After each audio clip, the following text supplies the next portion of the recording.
Thank you, Mr. President.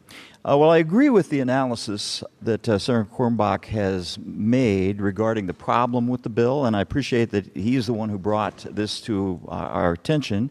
I've served on the subcommittee with him, and it was mentioned at that point in the subcommittee hearing and then again in the full education committee. I don't disagree with the intent of his amendment. However, I have my own amendment that I filed that I think is a little bit more straightforward. It doesn't resort to a strike after, and as a result of that, I would encourage my colleagues to resist this particular amendment. Is there further discussion?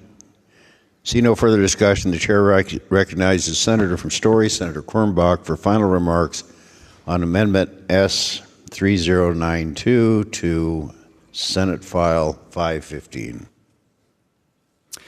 Well, thank you, Mr. President.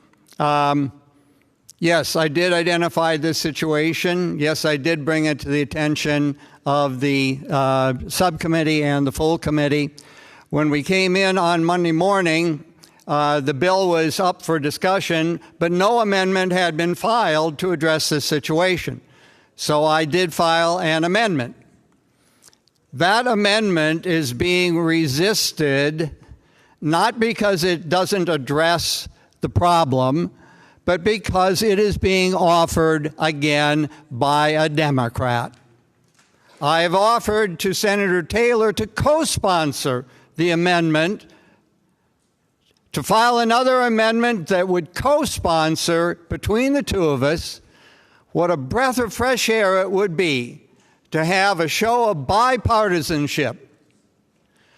That offer was rejected by the Republican leadership because they want to hold firm to denying Democrats to run any kind of an amendment, even though they recognize that there is a problem, even though they recognize that the Democratic amendment addresses that problem. A point of order has been called. Senator, state your point.